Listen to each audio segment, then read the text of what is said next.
Prenez votre Bible, un stylo et du papier parce qu'il est temps pour le panel de l'École du sabbat.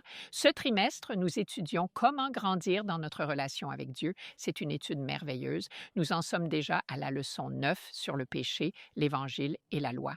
Aujourd'hui, nous allons parler des distractions et des tentations et de la façon dont Dieu nous sauve par sa loi. Nous verrons comment mettre en pratique la parole et la volonté de Dieu. Alors, rejoignez-nous.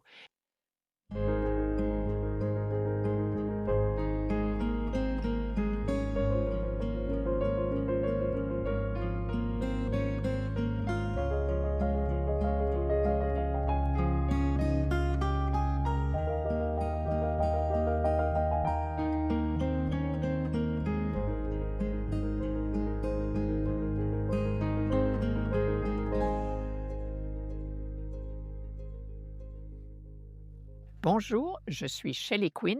Bienvenue au panel de l'École du sabbat de 3ABN. Si vous n'avez pas encore de guide, rendez-vous sur 3abnsabbathschoolpanel.com pour le télécharger. Profitez-en pour vous inscrire et recevoir nos notes qui diffèrent beaucoup du guide d'études. Une fois inscrit, vous les recevrez chaque semaine.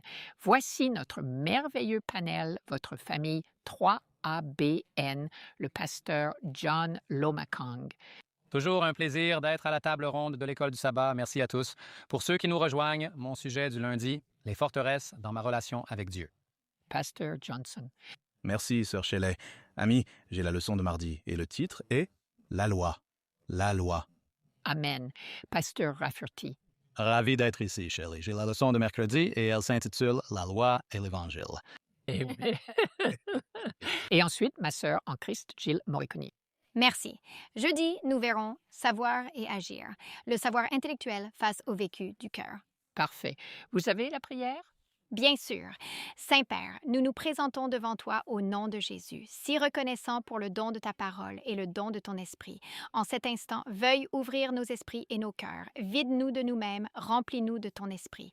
Viens nous enseigner dès maintenant au nom de Jésus. Amen. Amen. Le péché, l'Évangile et la loi. Le verset à mémoriser est Psaume 119, 93 et 94. Je n'oublierai jamais tes préceptes, car c'est par eux que tu m'as donné la vie. Je suis à toi. Je prie sans cesse, Seigneur, je suis à toi. Tu es à moi. Sauve-moi, j'ai cherché tes préceptes. Le péché est l'obstacle majeur à notre communion.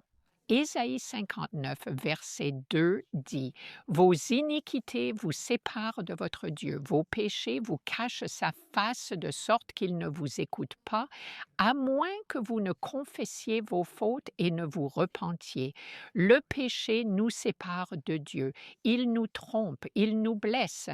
En fin de compte, cela détruira nos vies et notre foi.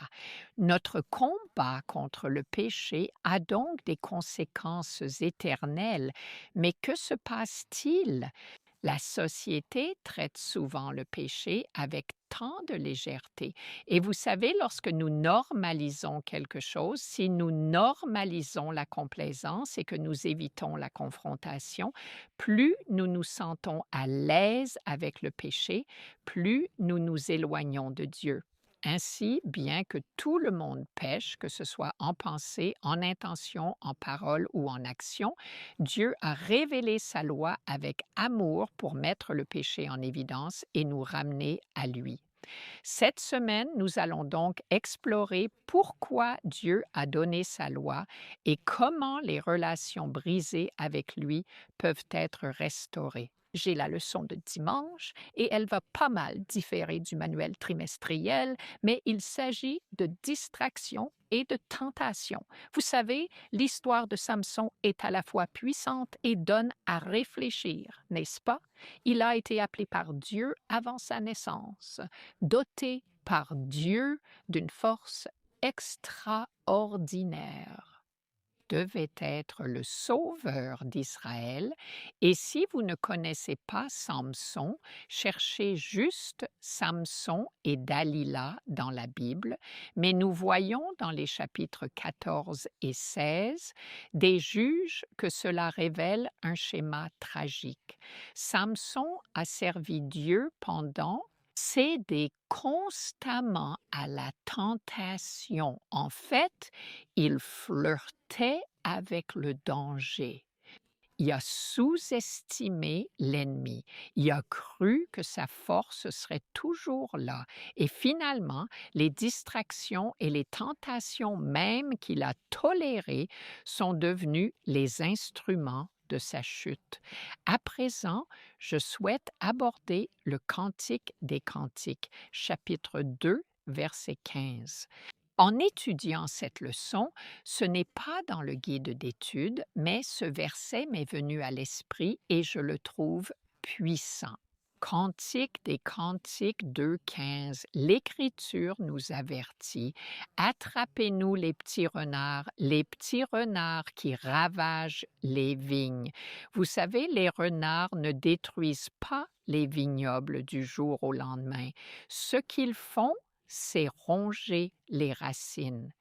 Ils rongent les racines de sorte que, lentement, ce qui promettait autrefois des fruits est détruit.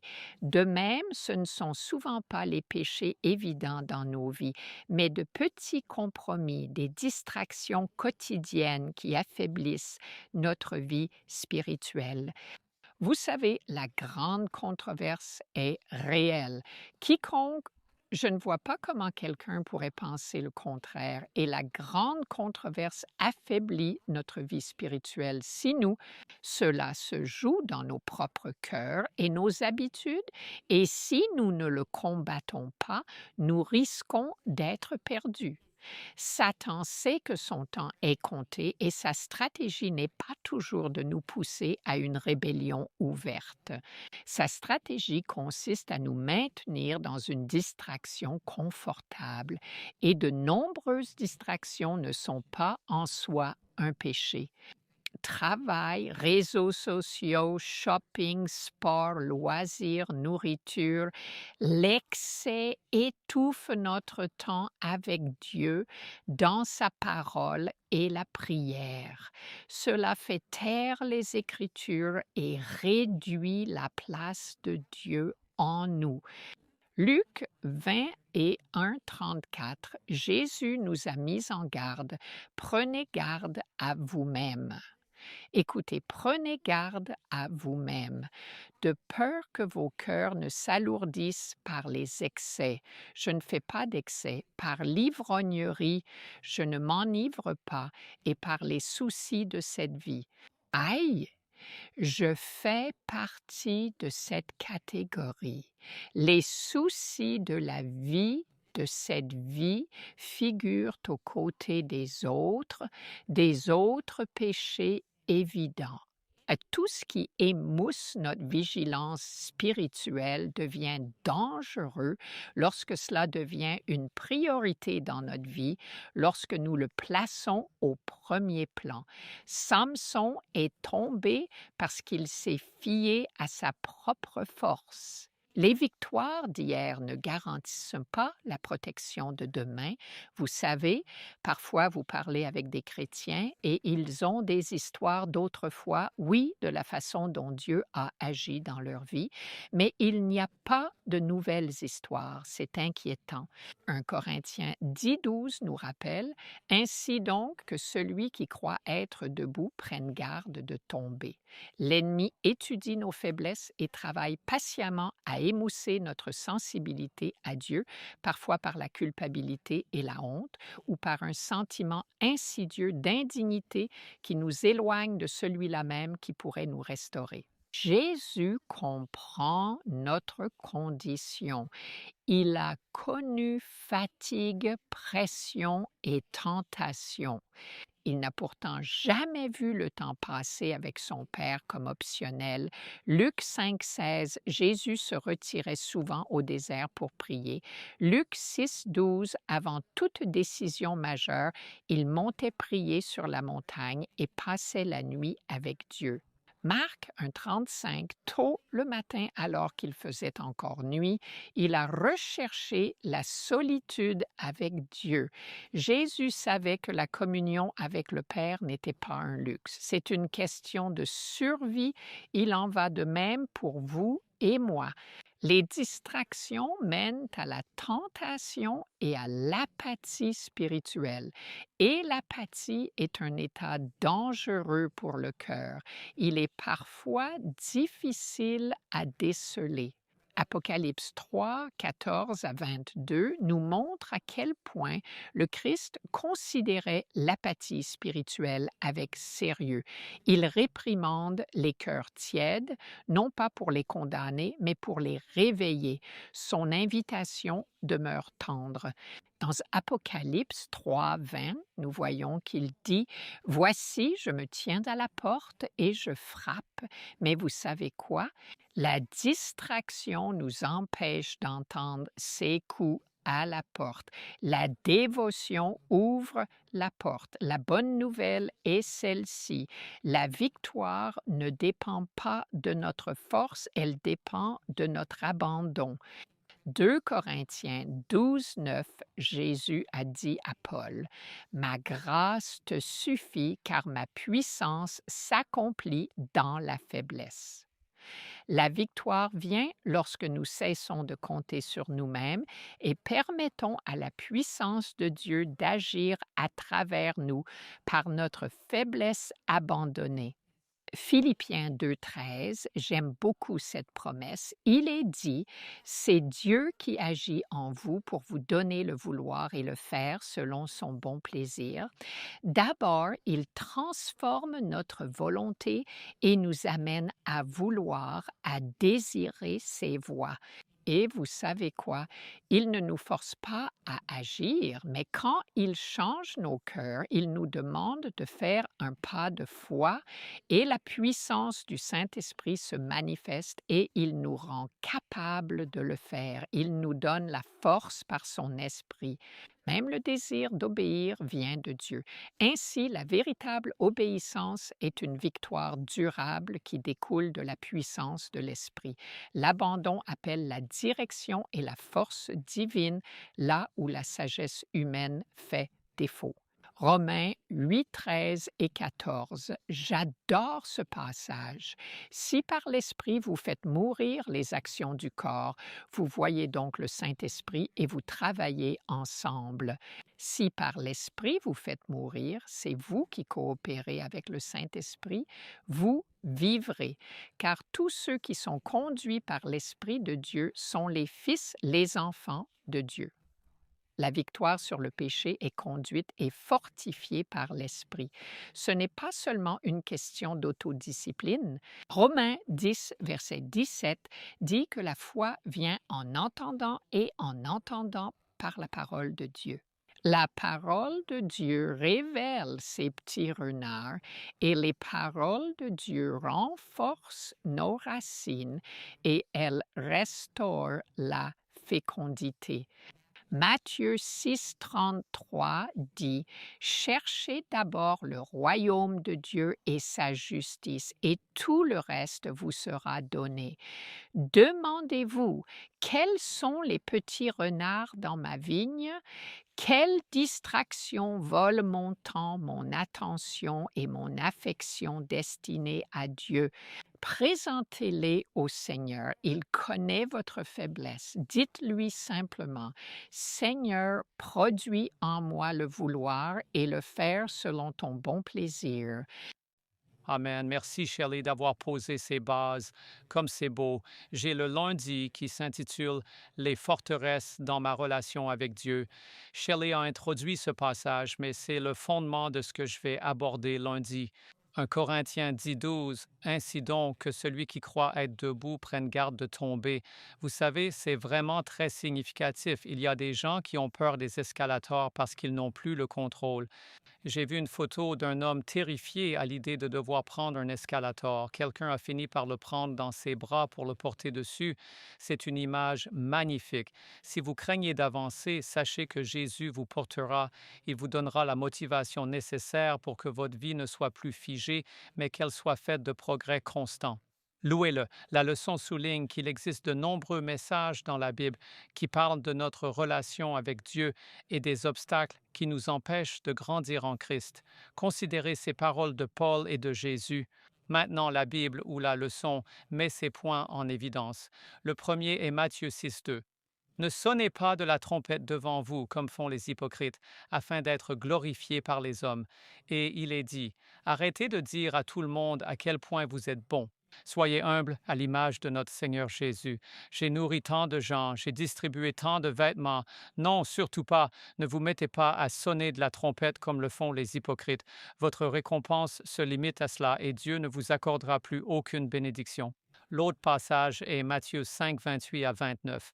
Mais moi, je vous dis que quiconque regarde une femme pour la convoiter a déjà commis un adultère avec elle dans son cœur. Si ton œil droit est pour toi une occasion de chute, arrache-le et jette-le loin de toi. Voici la deuxième application. Faites knock et faites tout ce qui est en votre pouvoir pour chasser la luxure de votre cœur, car c'est un obstacle à votre relation avec Dieu et avec les autres. En fait, il y a des gens, je m'implique dans le coaching de couple depuis 1989. Cet obstacle a privé les mariages de toute joie. Cela a amené les gens à voir leur conjoint sous un jour totalement différent, car la luxure a régné là où l'amour naturel devrait trôner. Le troisième est Matthieu 7, 1 à 2. Ne jugez point afin que vous ne soyez point jugés, car on vous jugera du jugement dont vous jugez. La troisième application de cette leçon est d'arrêter d'être si critique et si prompte à juger les autres. Dieu est le juge, alors laissez-le l'être. C'est incroyable. Vous savez, il y a des gens qui peuvent facilement... Nous avons cette capacité étonnante et perspicace à voir ce qui ne va pas chez les autres, mais parfois notre miroir est embué. Nous ne pouvons pas nous voir nous-mêmes. Mais en préparation pour le royaume, l'apôtre Paul dit que chacun s'examine lui-même pour voir s'il est dans la foi. Examinez-vous, éprouvez-vous. Si le Christ ne demeure pas en vous, alors vous êtes disqualifié, ou pour le dire plus clairement, vous êtes réprouvé.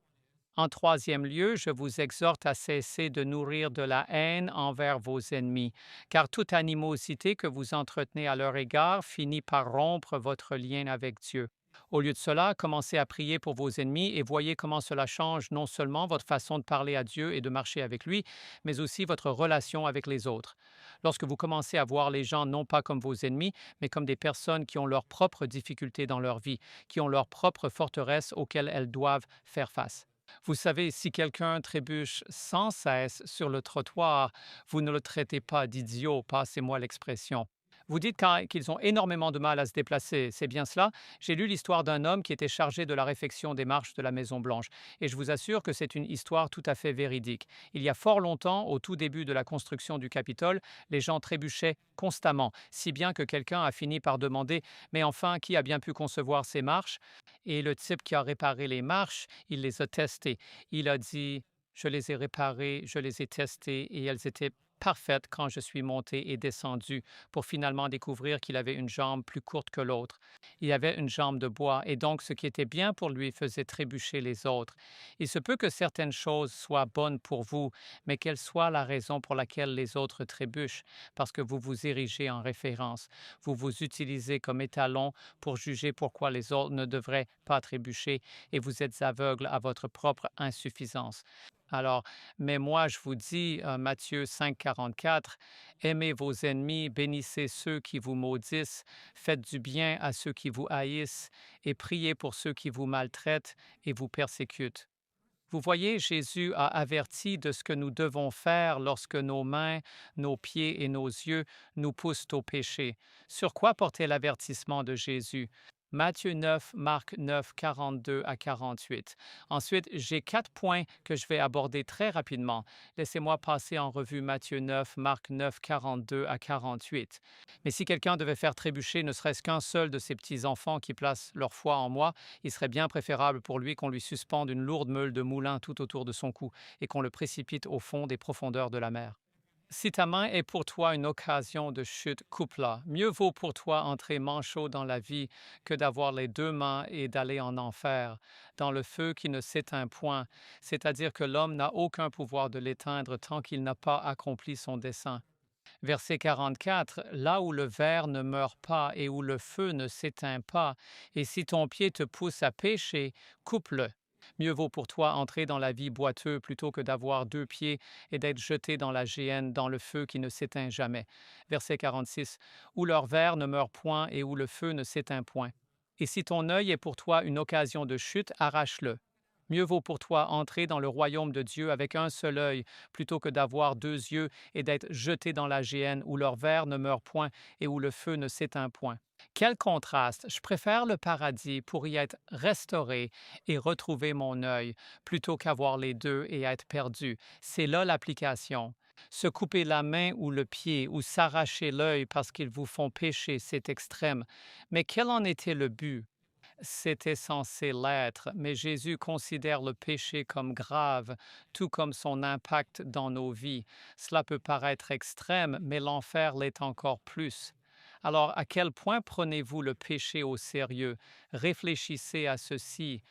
1. Dieu prend les influences spirituelles au sérieux. Marc 9, 42. Si l'on scandalise un de ces petits croyants, quel sens? Jésus condamne sévèrement ceux qui, par leurs agissements, poussent les âmes les plus fragiles ou les nouveaux croyants vers le péché. Pasteur, je me méfie profondément de ces gens qui veulent corriger l'Église. La vérité, c'est que beaucoup d'entre eux ne connaissent même pas réellement Jésus. Ils n'ont pas encore leur marque. Alors la Bible dit tracer des sentiers droits pour que le boiteux ne s'égare pas. Et soudain, quelqu'un arrive et dans son ministère ne fait que critiquer. Un ami pasteur disait, comment réagirais-tu si quelqu'un critiquait sans cesse ta femme? Certains vivent-ils pour critiquer l'Église de Dieu? Que ressent Dieu? Voyez, mes amis, c'est l'Église de Dieu. Il peut la réparer. Il dit, les portes de l'enfer ne prévaudront pas. Il n'a confié à nul homme le soin de réparer son œuvre. Le péché n'est pas juste personnel, il est relationnel. Détourner autrui du Christ est une faute grave. Le leadership spirituel a un poids moral. Veillez à l'impact de votre leadership sur les autres. La deuxième chose est le péché doit être traité radicalement et non à la légère. Si ta main, ton pied ou ton œil te font pécher, coupe-les, arrache-le. Jésus ne prône pas l'automutilation, mais utilise des images fortes pour montrer que les demi-mesures face au péché sont dangereuses. Eh bien, je ne vais pas me débarrasser de mes bijoux, je vais juste les laisser à la maison. Madame Mia, quand Dieu a appelé Jacob et sa famille à se rendre à Béthel, ils les ont enterrés près de l'arbre, près du chêne à Sichem. Ils les ont enterrés. Le Seigneur nous demande d'enterrer les choses qui nous font trébucher, d'enterrer ce que le Seigneur nous dit d'ôter de nos vies. Vos divertissements, si votre Instagram, votre TikTok et votre Facebook vous font trébucher, supprimez-les. Ne laissez pas cela vous entraîner dans les abîmes de l'enfer, alors que le Seigneur essaie de vous élever vers le royaume de lumière. Le péché n'est pas fait pour être géré, il doit être éliminé. Tout ce qui nous pousse systématiquement au péché doit être traité avec détermination, car une obéissance différée est une désobéissance déguisée. Troisième chose, la vie éternelle vaut toute perte temporaire. Il vaut mieux entrer dans la vie estropiée que d'avoir 2 mains pour aller en enfer. Que veut dire Jésus? Jésus contraste à plusieurs reprises le sacrifice temporaire avec les conséquences éternelles. Quelle est l'application? Le confort n'est pas la mesure de la fidélité, l'éternité l'est. Oui, ce que nous abandonnons maintenant est insignifiant comparé à ce que nous gagnons en Christ. Oui, rien de ce que nous sacrifions pour le salut ne peut être comparé à ce que nous perdons en le rejetant. Et enfin, le jugement dernier est réel. Il ne doit pas être banalisé là où le ver ne meurt pas. Quel est le problème ici? Le jugement n'est ni symbolique ni rhétorique. C'est une issue réelle. La grâce n'efface pas les conséquences. Elle offre une voie pour y échapper. Et enfin, les avertissements de Jésus sont des actes de miséricorde, non de cruauté. Amen. Merci. J'ai aimé vos propos sur ceux qui critiquent au sein de l'Église. Sachez ceci, Jésus veut des pêcheurs d'hommes, pas des nettoyeurs de poissons. La sanctification est son œuvre. Restez avec nous. Place à Mission 3 ABN. À tout de suite. Bonjour, ici Greg Morconi. Ravi de vous retrouver pour 3 ABN Mission Moment. La dernière fois, nous avons découvert Tom, luthérien, et Diane, sa femme, méthodiste. Mais après que sa mère a trouvé Jésus dans une église des Assemblées de Dieu, ils ont commencé à l'y accompagner. Ils appréciaient beaucoup la communauté de l'Église, mais ont fini par arrêter d'y aller pour s'occuper de la mère de Diane. Puis, la fille de Tom lui a parlé d'une toute nouvelle chaîne de télévision appelée 3ABN. Et lorsqu'il a découvert l'émission Discover de David Asscherick, il a tout de suite accroché. Il a acheté toute la série en DVD pour pouvoir mettre en pause et chercher tous les textes bibliques et il raconte que pendant plusieurs mois, il n'a jamais entendu parler du sabbat sur 3ABN. Mais un jour, il a entendu mentionner le sabbat et Tom a sauté sur l'occasion. « Tiens, voilà donc leur angle d'attaque, » se dit-il à lui-même. Incapable de contester les propos de David Asscherick, il a poursuivi ses recherches. Il a alors vérifié les sources et a trouvé des textes anciens confirmant que l'Église revendiquait elle-même le transfert du sabbat au dimanche. À l'année suivante, il s'est interrogé sur le sabbat. Je vous raconterai tout cela au prochain 3ABN Mission Moment. Que Dieu vous bénisse richement aujourd'hui. Wow, Jill, gloire à Dieu. Je ne me lasse jamais de recevoir de telles lettres à 3ABN. Elle nous vient de David. Ce n'est qu'une phrase, mais tellement puissante. Merci 3ABN de m'avoir sauvé la vie. J'ai été baptisé le 16 août 2025. Et il envoie aussi un don à 3ABN. Loué soit le Seigneur. Amen. Cela me remplit de joie de voir comment Dieu utilise le ministère du panel de l'école du sabbat de 3ABN pour toucher les cœurs et les vies. Si vous souhaitez soutenir ce qui se passe ici, rendez-vous sur 3abn.tv. Je tiens simplement à vous remercier pour vos prières et votre soutien à 3ABN, car nous devons atteindre le monde entier au plus vite. Il revient bientôt. Nous poursuivons maintenant avec la leçon de mardi. Merci beaucoup, sœur Shelley. Bonjour à tous. Je suis le pasteur Ryan Johnson. La leçon de mardi, la loi. Hâte de voir comment nos leçons s'accordent, pasteur Rafferty. Mes amis, cette histoire a été racontée d'innombrables fois. Israël s'est rassemblé à une distance prudente du pied de la montagne. Et Dieu, nous dit-on dans le chapitre 20 de l'Exode, a prononcé toutes ces paroles. Il les a prononcés. Les 10 commandements, aussi appelés les 10 paroles. Le saviez-vous? On les nomme ainsi. Avez-vous déjà répété un mot comme pomme jusqu'à ce qu'il perde tout son sens et devienne absurde? Quelqu'un a-t-il déjà vécu ça? Il existe un terme pour ça. C'est ce qu'on appelle la satiété sémantique, lorsqu'on répète un mot tellement de fois qu'il finit par perdre son sens. Cependant, plus nous prononçons la parole de Dieu, plus c'est l'inverse qui se produit. Cela prend tout son sens. Dieu a parlé à Élie dans un murmure doux et léger. Mais ici, Dieu parle à travers le tonnerre et les éclairs. Quelle leçon en tirer? Dieu est à la mesure de vos besoins.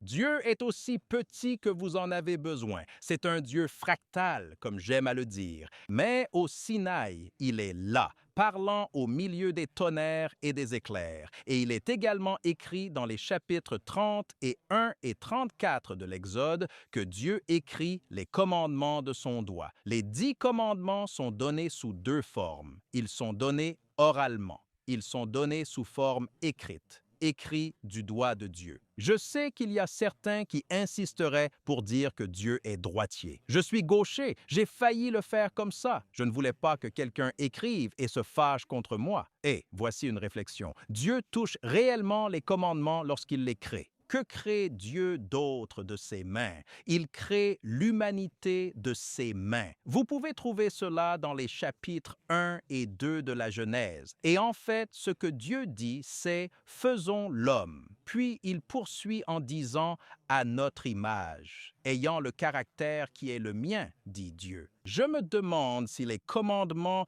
également écrits de sa main reflètent le caractère et l'image de Dieu. C'est intéressant. Il faut qu'on examine ça. C'est là que le Saint-Esprit me guide pour cette discussion sur la loi. Partons en voyage, voulez-vous? Comprendre la loi de Dieu. Commençons par la première épître de Jean, 1 Jean chapitre 3. Oui, madame, 1 Jean 3, verset 4. La leçon de l'école du sabbat demande « Comment définir le péché à un non-croyant ?» Nous reviendrons sur le caractère de Dieu, mais c'est une excellente question. Quelqu'un qui n'avait aucune idée de comment décririez-vous le péché? Vous baseriez-vous sur vous-même et votre propre idée de ce qu'est le péché? Il y a un problème avec ça et nous y reviendrons. Mais il est dit au verset 4, « Quiconque commet un péché. » Et c'est quoi le péché? Transgresse également la loi, car, et nous y voilà, le péché est la transgression de la loi. On nous donne une définition. Voici ce qu'est le péché. C'est la transgression de la loi. Allons à Romains chapitre 3 et je vais lire le verset 20. Il est écrit, c'est pourquoi par les œuvres de la loi, nul ne sera justifié devant lui. Car c'est par la loi que vient la connaissance du péché. L'ensemble des commandements nous montre ce que sont le péché et l'erreur. Les commandements révèlent notre condition. Maintenant, les commandements ne sont pas curatifs, ils sont diagnostiques. Nous y reviendrons, mais ils peuvent révéler nos véritables motivations. Avons-nous besoin de connaître nos véritables motivations? Peut-être que nous nous en sortons très bien. Il y a de braves gens là-dehors. Est-il même nécessaire de nous tendre un miroir? J'aimerais maintenant me tourner vers le psaume 51, le 51e psaume, et je vais lire le verset 5. Écoutez ce que la Bible dit de nous et de nos motivations. Le psalmiste dit « Voici, j'ai été formé. J'ai été formé dans l'iniquité et ma mère m'a conçu dans le péché. » Vous pouvez également lire au sujet de la vraie nature de l'humanité dans le livre de Jérémie, chapitre 17, verset 9, où il est dit « Oh, je ne veux pas dépendre de l'homme. » L'être humain est corrompu, notre nature est pécheresse, et il y aura toujours un problème lorsque nous comptons sur ceux qui ont une nature pécheresse pour définir ce que devrait être la vraie nature de Dieu. Non, et Dieu a donné les commandements. Nous avons besoin de Dieu pour nous montrer ce qu'est le péché. Sinon, notre nature nous mènerait à la dépravation totale. Vous voulez savoir à quoi cela ressemble? Allume les infos. Regarde comment les gens vont aie pitié. En voici une plus dure. Regarde dans le miroir. Regardez bien ce que nous sommes réellement. Nous avons un besoin vital de Dieu et la loi nous révèle précisément qui nous sommes. Mais nous pourrions tout aussi bien dire l'inverse, car en agissant ainsi, la loi nous dévoile qui est Dieu. Avez-vous déjà entendu dire que les commandements et la loi elle-même sont le reflet fidèle du caractère de Dieu? J'ai souvent entendu ça, alors j'ai voulu comprendre pourquoi les gens disent ça. C'est le moment idéal. Je reprends mon iPad, j'ai beaucoup de versets. Voyons comment la loi nous révèle Dieu. Psaume 18, verset 30. Il est écrit « La voix de Dieu est parfaite. Loué soit le Seigneur. Sa parole est pure. Il protège les siens. » C'est dans le 2e Samuel. La voie de Dieu est donc parfaite selon ce passage. Très bien. Deutéronome chapitre 32, verset 4. Il est le rocher. Son œuvre est parfaite, car toutes ses voies sont justice. C'est un Dieu de fidélité et sans iniquité. Il est juste et droit. Donc, selon ce verset, son œuvre est parfaite. L'autre dit que sa voie est parfaite, mais ce verset dit qu'il n'a pas d'iniquité. Il est juste, il est droit. Cela signifie que Dieu est parfait. Sa voie est parfaite. Dieu est parfait. D'accord, nous avons cela. Et maintenant, regardez ceci, le psaume 19, verset 7. La loi de l'Éternel est parfaite, elle restaure l'âme. Le témoignage de l'Éternel est véritable, il rend sage le simple. Donc, selon ce verset, la loi de l'Éternel est parfaite. Très bien, mettons tout cela en perspective. Si l'on considère que Dieu est parfait, que la voie de Dieu est parfaite et que la loi de Dieu est parfaite, alors nous pouvons en conclure que la loi est une représentation fidèle de l'essence même de Dieu. Vous voyez, rien qu'en suivant ces Écritures, c'est ainsi que nous pouvons dire que la loi est le reflet du caractère de Dieu, car c'est littéralement le cas. Et lorsque nous observons la loi, elle nous enseigne toutes les manières dont nous ne ressemblons pas à Dieu. Mais cela ne doit pas vous décourager, pas du tout. Car n'oubliez pas, la loi est diagnostique, elle n'est pas le remède. Quel est donc le remède à tout cela? Laissez-moi vous prêcher la bonne parole. C'est Jésus-Christ. L'Esprit Saint a le pouvoir de nous transformer. Le psalmiste, né dans l'iniquité, implore ainsi: « Ô Dieu, crée en moi un cœur pur. » La loi révèle notre véritable nature. La loi nous montre qui est Dieu. Et ensuite, par l'œuvre du Saint-Esprit, nous pouvons être transformés en nous éloignant de ce que nous sommes pour nous tourner vers ce qu'est Dieu.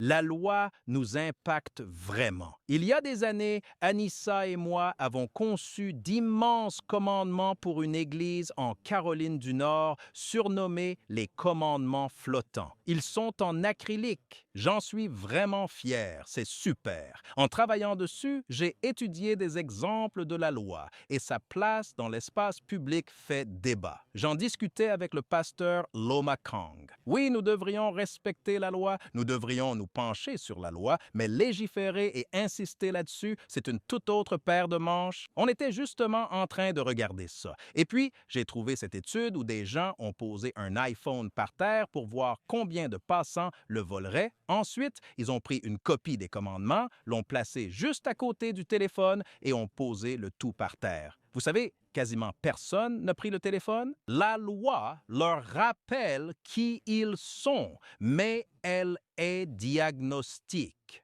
Elle n'est pas curative. J'adore. Amen. Je pensais à Romains 3. Tous ont péché et sont privés de la gloire de Dieu. Le caractère de Dieu. Nous avons une suite à cela. En un sens, nous sommes dans la leçon de mercredi, c'est la loi et l'Évangile. La loi et l'Évangile. Nous allons donc reprendre là où le pasteur Johnson s'est arrêté. Je suis le pasteur James Rafferty. Jésus, dit la leçon, explique très puissamment et succinctement quelle était sa relation avec la loi.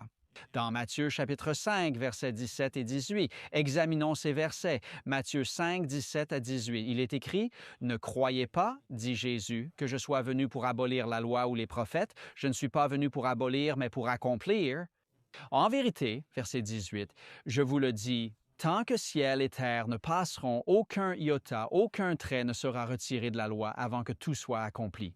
Pas un point, pas un trait ne sera effacé de la loi. » Le guide d'études poursuit, tout comme les limites parentales révèlent leur valeur, la loi de Dieu nous renseigne sur son caractère et ses priorités. Dieu nous a donné sa loi pour protéger nos relations, sachant qu'elle guiderait chaque aspect de notre vie à mesure que nous grandissons en lui. Après tout, qui n'a pas souffert des terribles conséquences de ce que le péché, une violation de la loi, a causé en chacun de nous? 1 Jean chapitre 3, verset 4, revenons rapidement sur ce verset. Revenons-y, comme l'a dit le pasteur Ryan, quiconque pêche transgresse la loi, car le péché est transgression de la loi. Voyez le verset 6. Quiconque demeure en lui ne pêche pas. Quiconque pêche ne l'a ni vu ni connu.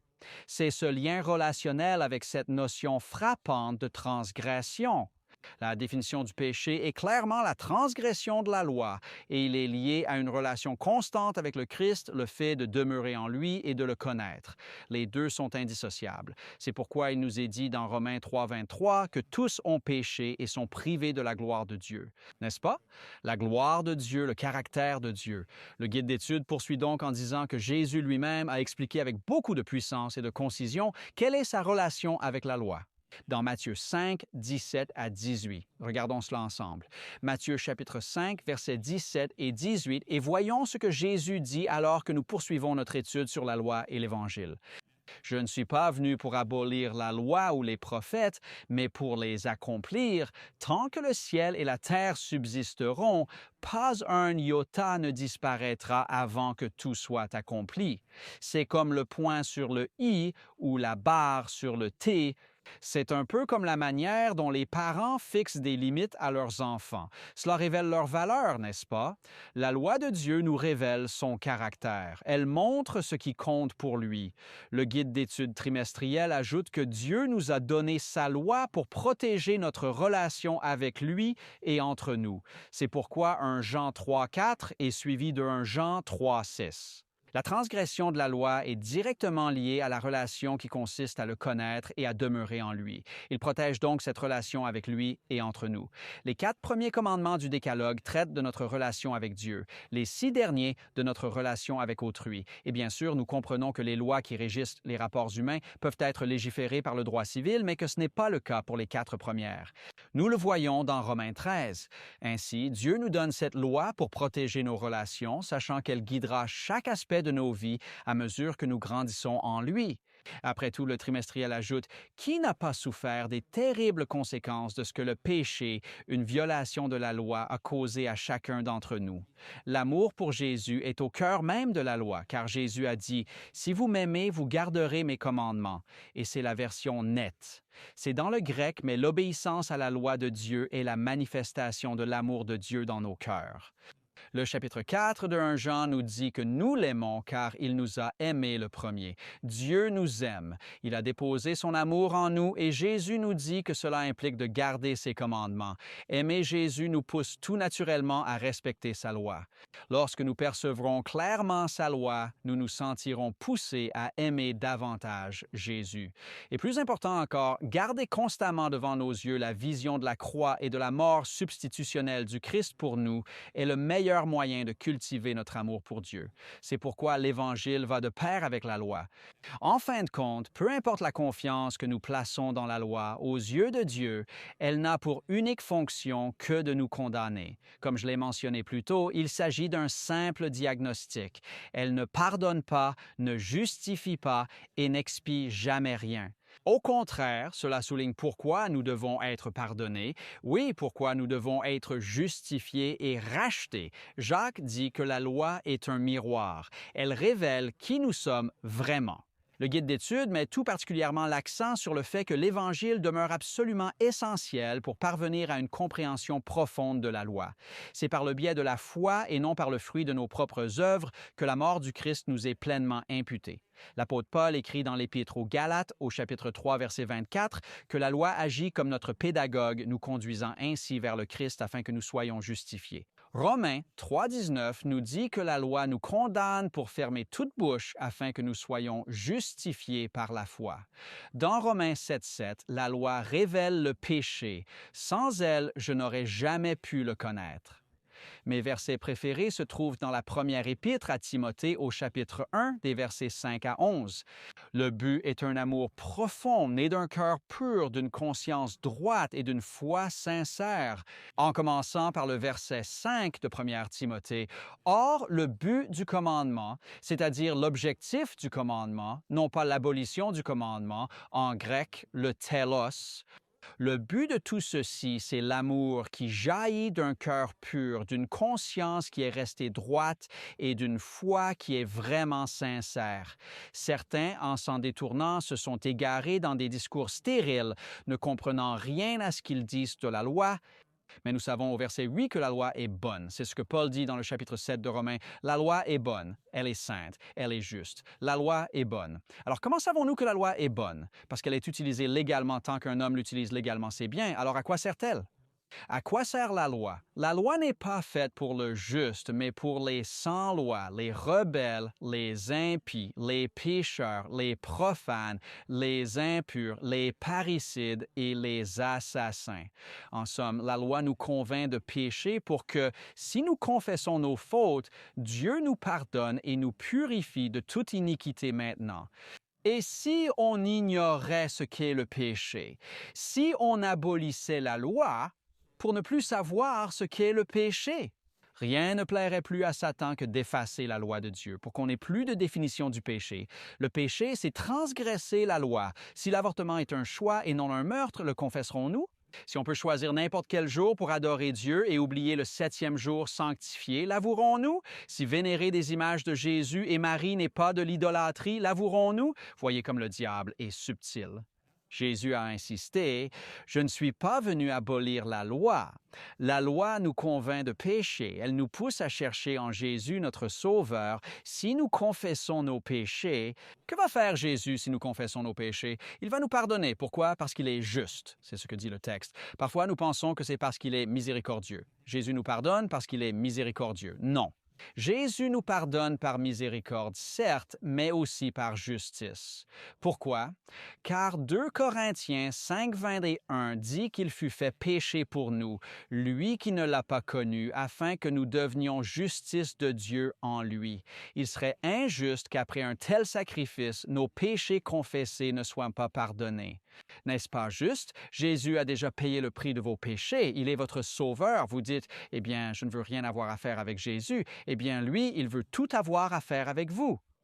Eh bien, je ne crois pas en Jésus. Eh bien, lui, il croit en toi. Il est mort pour toi. Il a donné sa vie pour toi et il désire ardemment que tu vois ce magnifique don de l'Évangile et la loi est le moyen par lequel tu es amené à ressentir ton besoin de Jésus-Christ. Parce que si tu regardes le monde, il dit, « Ah, peu importe ce que tu fais, ce n'est pas important, ce n'est pas une vie. On peut traiter n'importe qui comme on veut. » La morale est une question de point de vue, c'est ce qu'on ressent ou pense être juste. Mais Dieu dit « Non, ma norme est la seule morale. » Ma loi nous enseigne comment nous devons vivre. C'est une loi d'amour saint, pur et immaculé. Je compte graver à nouveau cette loi dans vos cœurs, reflétant mon image par la justification et la grâce de Jésus-Christ. Ne laisserez-vous pas Dieu faire cela pour vous aujourd'hui? Amen. Merci, Pasteur James. Quelle leçon incroyable. Ryan, John, Shelley, merci pour cette magnifique leçon. J'aime ce que vous dites. Dieu nous pardonne car il est juste. C'est magnifique. On pense à sa miséricorde, mais il pardonne par justice. C'est tout simplement puissant. Jeudi, Jill Moriconi. Jeudi, savoir et action. C'est le thème. Avoir grandi au sein de l'Église, connaître les 28 croyances adventistes ou celles de votre dénomination, affirmer haut et fort y adhérer, dire « oui, je suis chrétien » et pourtant, au fond, ne pas être réellement converti. Le passage de cette connaissance intellectuelle n'a pas encore parcouru les 45 centimètres, pour ainsi dire, qui séparent notre tête de notre cœur. Peut-être n'avons-nous jamais fait l'expérience personnelle de Dieu. Jacques 1,22 dit « Mettez la parole en pratique. Ne vous bornez pas à l'écouter, vous vous tromperiez. On peut vraiment se leurrer. Nous pouvons nous bercer d'illusions, aller à l'église chaque semaine, assumer des responsabilités ou donner des études bibliques, tout en étant aveugles sur notre état. Matthieu 7, 21 à 23. Jésus interpelle les gens de la fin. Seigneur, on se connaît, je suis quelqu'un de bien. Mais c'était faux. On a prophétisé, chassé des démons. Nous avons fait ces merveilles. Jésus dira, je ne vous connais pas. Retirez-vous, vous qui commettez l'iniquité. Il est vital de savoir que nous connaissons le Seigneur Jésus-Christ. Avant les 5 clés pour passer de la tête au cœur, Romains 10, 1. Frères, le vœu de mon cœur et ma prière à Dieu pour Israël, c'est qu'il soit sauvé. Pourtant, il se disait peuple de Dieu, mais ne l'était pas. Et Luc 18.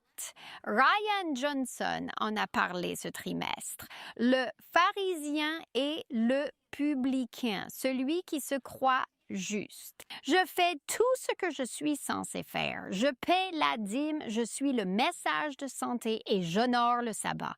Et pourtant, il n'était pas justifié car il ne reconnaissait pas son besoin, son péché dans son propre cœur et dans sa vie. J'ai un proche qui est un chrétien de Noël et de Pâques. Tu vois, tu connais bien ce genre de personnes, n'est-ce pas? Ils ne mettent les pieds à l'église que pour ces 2 fêtes-là. Pas Greg, attention, c'est de la famille éloignée.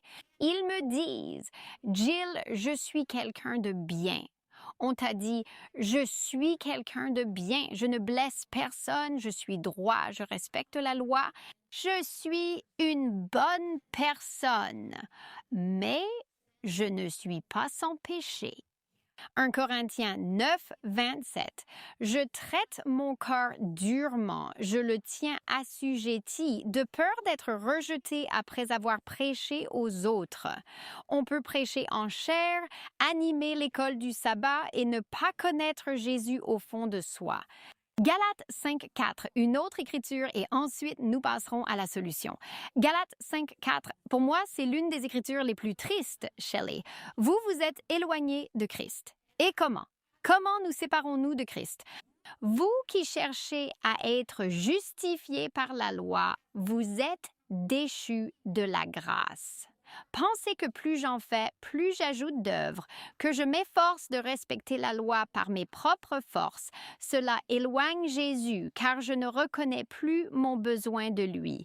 Je me dis que je gère par moi-même. Vous savez, les faits objectifs du christianisme sont vrais. Jésus est mort pour mes péchés. Le pasteur James en a parlé, du sacrifice substitutif parfait de Jésus. Il est ressuscité. Il est assis à la droite du Père. Et nous savons que le sang de Jésus-Christ nous purifie de tout péché. Mais suis-je personnellement sauvé par ces faits? C'est là toute la différence. Oui, je peux connaître les faits, mais est-ce que je l'ai vécu? Est-ce que moi, Jill Morricone, je possède une foi salvatrice? 5 clés pour unir tête et cœur. Tout commence en B en anglais. D'abord, contempler. Fixez votre regard sur Jésus-Christ en toutes choses. Notre passage biblique est Jean 17, 3. Cette prière que Jésus a faite pour lui-même, pour ses disciples, pour la génération suivante et jusqu'à nous aujourd'hui pour nous. Jean 17, 3. La vie éternelle, c'est te connaître, toi, le seul vrai Dieu et Jésus-Christ que tu as envoyé. En grec, connaître implique une expérience personnelle. C'est profond, bien plus qu'une simple connaissance intellectuelle.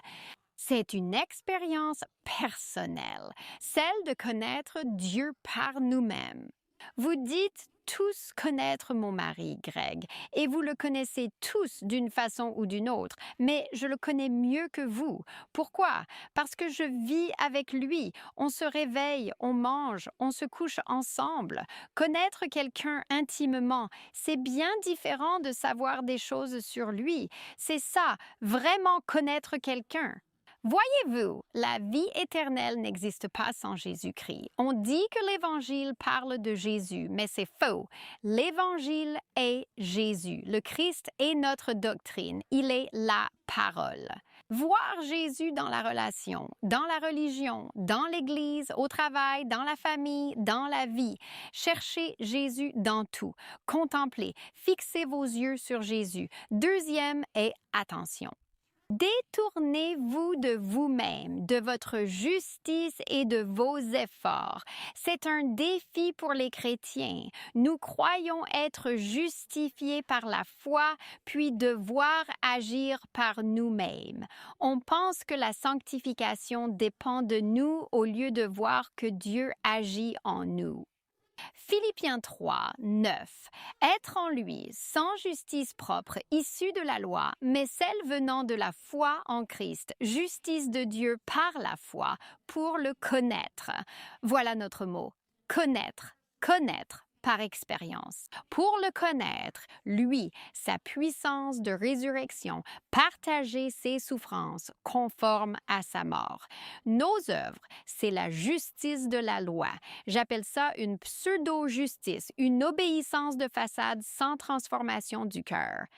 La lettre de la loi sans son esprit, la condamnation sans la conversion, du jugement et de l'hypocrisie, se focaliser sur la loi sans être sauvé.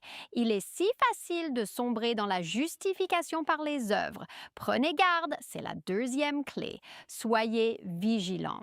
Détourne-toi de toi-même et de l'autosatisfaction et regarde. Jésus numéro 3 est de te prosterner en soumission au Seigneur Jésus. Romains 10.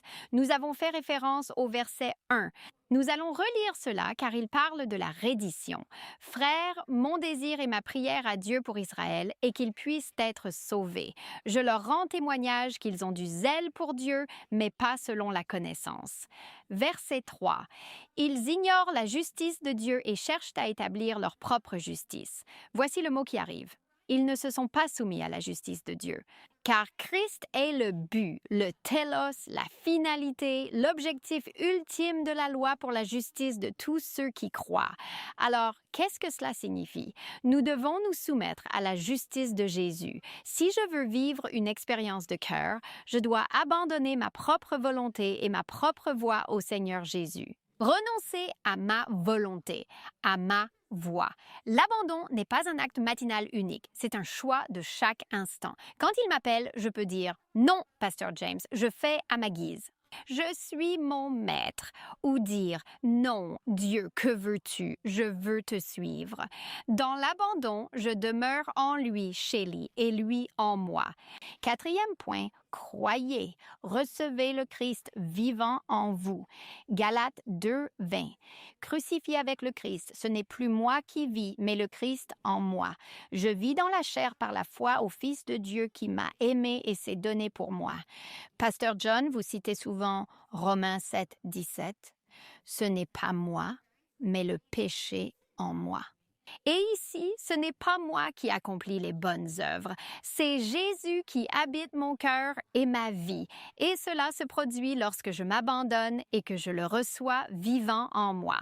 Enfin, le numéro 5, la cinquième clé, est d'implorer, demander à être continuellement rempli du Saint-Esprit. J'ai aimé ce que Rizzi a dit au cours précédent. Elle a parlé du Saint-Esprit et de la parole de Dieu lors de la création. Cela donne la vie, et c'est vrai dans la vie du croyant. La parole de Dieu, oui, s'abandonner à lui, mais aussi la plénitude du Saint-Esprit. Quand Jésus habite en vous et en moi par la puissance du Saint-Esprit, nous le vivons intimement. Amen, merci. J'ai adoré ces magnifiques leçons. Nous avons tant appris ensemble. Il nous reste peu de temps pour conclure. John? Oui, si nous voulons nous échapper et briser les forteresses dans nos vies, tu sais, Jill, tu as mentionné Romains 7, 7. Ce n'est plus moi qui le fais, mais le péché qui habite en moi. Le contraste de briser les forteresses est Galates 2, 20. Ce n'est plus moi qui vis, mais le Christ qui vit en moi. Il peut briser les forteresses. Amen. Et merci beaucoup, pasteur Lomakang. La loi de Dieu nous montrera qui nous sommes. La loi de Dieu nous révélera qui est Dieu, mais vous savez quoi? Ce n'est pas pour nous décourager. En fait, cet encouragement se trouve dès Exode 20, avant l'énumération des commandements. Il est écrit: « Je suis l'Éternel, ton Dieu, qui t'ai fait sortir du pays d'Égypte, de la maison de servitude. » Cela nous montre qui nous sommes, mais c'est Dieu qui délivre. Amen, amen. Ne vous laissez pas submerger lorsque vous vous retrouvez sous la condamnation de la loi. Taisez-vous simplement et donnez votre cœur à Jésus. Confessez vos péchés. Il est fidèle et juste pour pardonner vos péchés et vous purifier de toute iniquité. Amen. Si vous voulez vivre Dieu, ouvrez votre cœur. Il frappe à la porte. Laissez-le entrer. Amen, amen. Finissons sur Romains 8, 37, mon verset favori.